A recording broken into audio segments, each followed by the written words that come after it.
Bonjour à tous, il est 8h45, nous sommes en direct sur TV Finance. C'est le live TV Finance pendant une heure pour suivre l'actualité économique et celle des entreprises de ce lundi 2 décembre.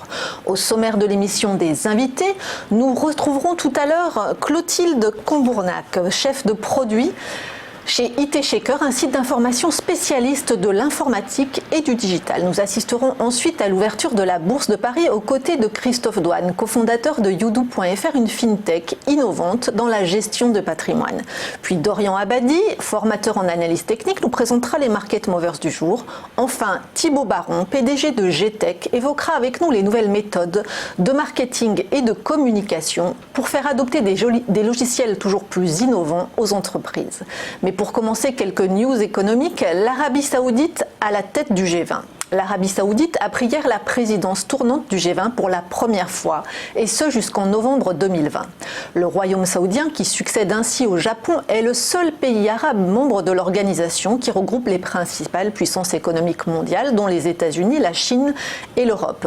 Amnesty International et plusieurs autres ONG s'opposent à ce choix et demandent d'ores et déjà aux États membres du G20 de faire pression sur le Royaume pour stopper la répression dans le pays qui a conduit l'arrestation de plusieurs femmes militantes, de journalistes et d'opposants politiques ces 2 dernières années.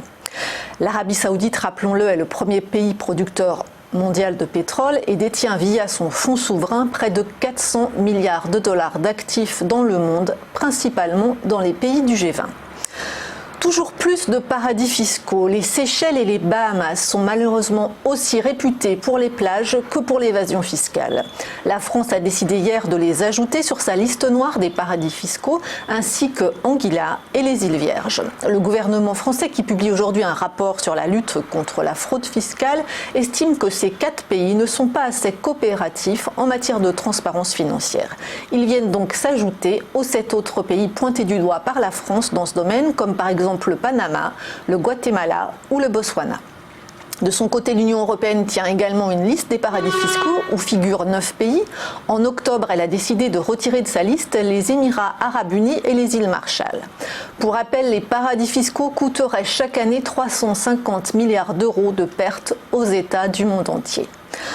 Enfin, du côté des États-Unis, le boom des ventes en ligne. Entre Thanksgiving, Black Friday et Cyber Monday, les Américains devraient dépenser en ligne cette année pour leur fête de fin d'année près de 150 milliards de dollars. La société informatique Adobe Analytics s'attend d'ailleurs à ce que les ventes en ligne atteignent aujourd'hui le montant record de 9,4 milliards de dollars à l'occasion de Cyber Monday, le lundi de promotion qui suit le long week-end de Thanksgiving.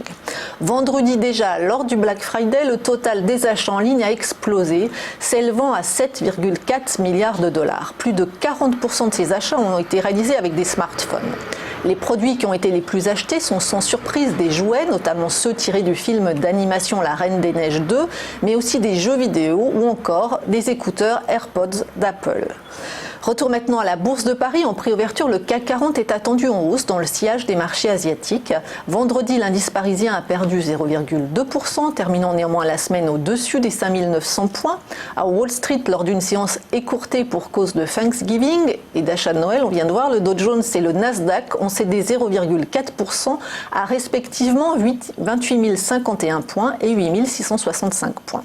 Ce matin, à Tokyo, le Nikkei a gagné plus de 1%. Sur le marché d'échange, l'euro se maintient au-dessus de 1,10 $. Côté pétrole, le baril de Brent s'échange autour de 61 $ et le brut léger américain WTI autour de 56 $.